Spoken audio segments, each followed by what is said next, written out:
Narcissistic abuse victims must appear crazy, or at least illogical. I'm sure I did in that relationship.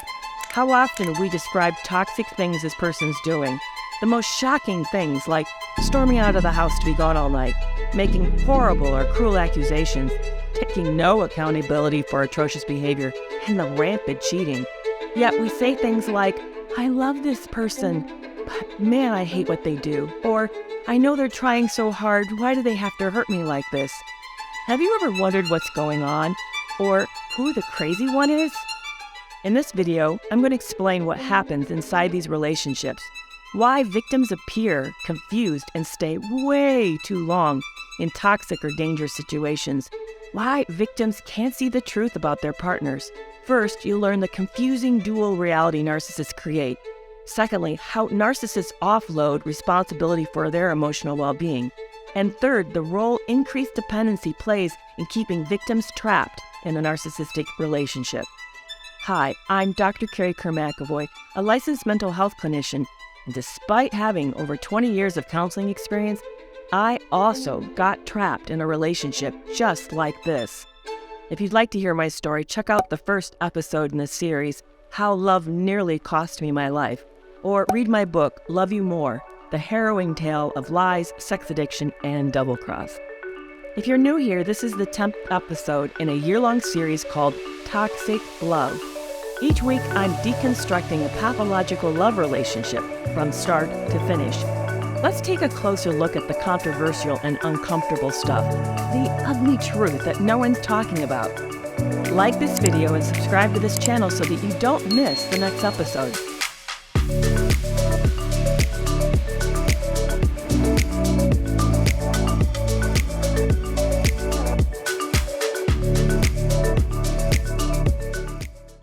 A few weeks ago, it made the news when actor Jonathan Majors called 911 to report his girlfriend needed help. The police arrived and found the girlfriend with neck bruising and other signs of having been assaulted, so they arrested Majors. We'll never know all that happened that night, who started it, but what's clear is that he laid hands on her, that he attempted to strangle her. What makes no sense about this case is the combination of her injuries with her over-the-top apologies. She texts, quote, "Please let me know you're okay when you get this.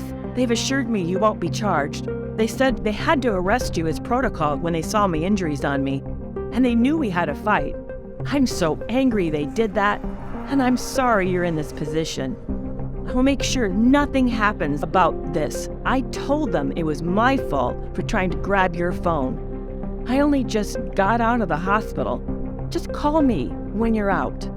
Now, that text came in the middle of the evening, and then 3.5 hours later, there's no response. We don't know why. Maybe he's still incarcerated. But then she sends out another long message promising to clear his name. Did she provoke this fight? Maybe. But what's most important that we don't miss is that he put hands around her neck hard enough to leave marks. Think of the anger, the entitlement, the callous disregard for another person's safety that it would take to do something like this. Yet, she's assuming all the blame for his behavior? According to her, she made him do that. Do you hear the illogicalness of this? What bothers me the most about this case isn't what you think. It's not that he did this to her, although, yeah, it's shocking and completely inconceivable, and I'm certainly not condoning it.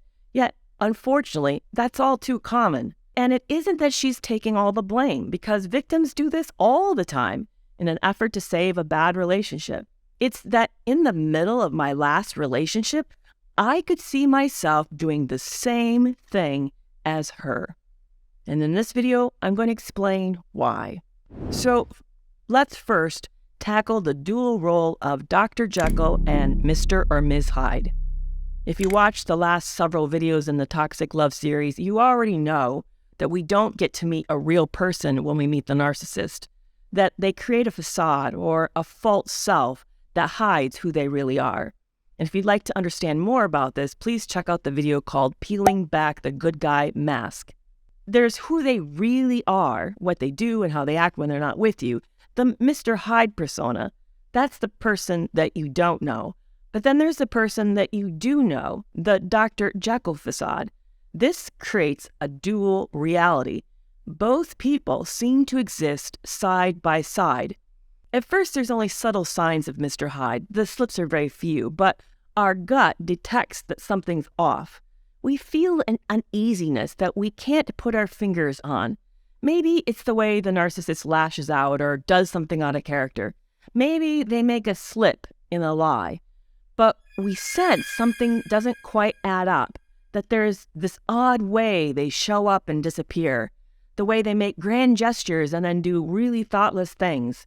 Victims unconsciously become careful, not wanting to jeopardize the best parts of this relationship. Remember, we think we've met our soulmate. Then at some point, usually after a big commitment's been made, maybe it's after you've moved in together, you started a business, you bought a house, maybe you got pregnant or got married, there's this massive discovery, a betrayal.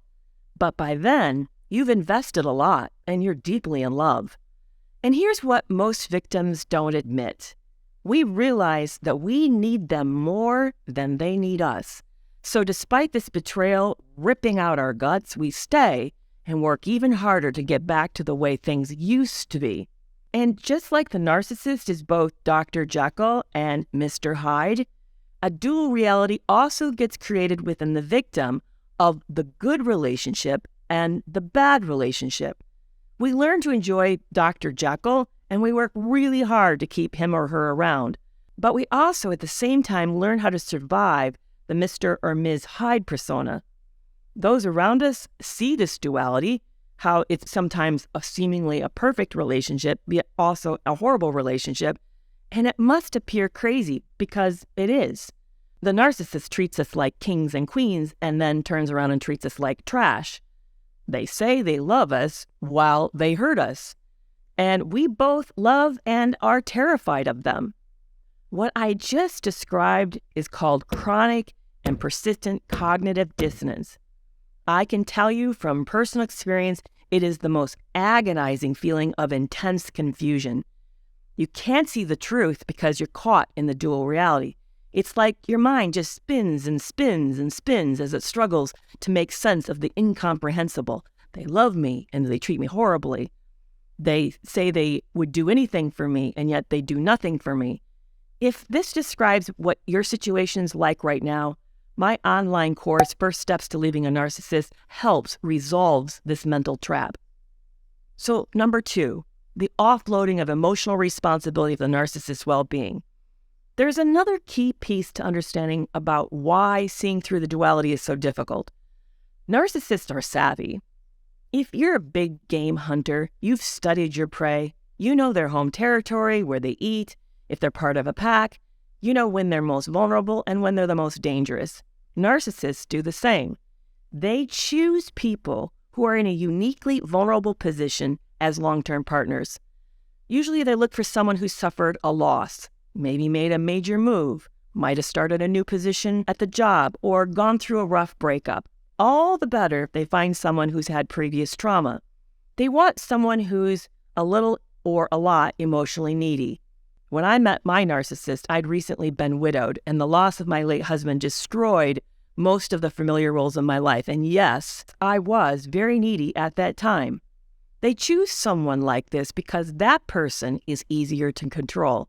And right off from the start of the relationship, they establish that their new partner is emotionally responsible for the narcissist's well-being by telling a down-on-the-luck story to make the other person feel sympathetic or sorry for them, or how all their past partners failed to come through or understand them. The new person mentally vows not to do the same, and then when a disagreement happens, the new partner is set up to take the blame. This subtle buildup of shifting of the emotional responsibility combined with gaslighting makes the new person accountable for the relationship's health. So when things go terribly wrong, the partner takes responsibility, not the perpetrator, not the narcissist. And we see that in actor Jonathan Majors' story. Is it the girlfriend's fault for him laying hands on her? Imagine how in any world that could be possible. Yet she's taken the blame. Victims work harder and harder to be the perfect partner, thinking that being this person, this idealized image, is going to solve everything, only it doesn't. From the outside, none of this makes sense. No one made actor Jonathan Majors choke his girlfriend. That's all on him. And no one made my ex cheat. That's all on him too. All right, the third point, fostering the victim's dependency on the narcissist. By near the end, victims are backed into a terrible bind. They have made this person and the relationship the very center of their existence. Narcissists foster an intense need by discouraging independence and autonomy, which increases the power of the trauma bond.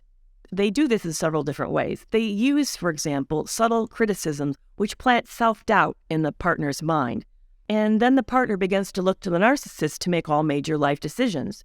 Narcissists also then isolate their new partner from other people in their life by discouraging outside relationships, or doing things like eavesdropping on private phone calls or combing through this person's phone. And then in nearly all the cases of narcissistic abuse, there's financial abuse. This new person has lost control of money, making them financially dependent on the narcissist. Over time, the narcissist has become this person's entire world. Victims aren't just losing a partner or a relationship. They're losing everything they've known. Just think about that for a moment. What would it feel like for you to lose everything that's familiar to you, everything that you've built your life on? I know some of you have not moved away from your hometown or left the job that you've had your whole life because it brings stability to you. It's the same for victims. The narcissistic relationship has required them to build their whole life around this person.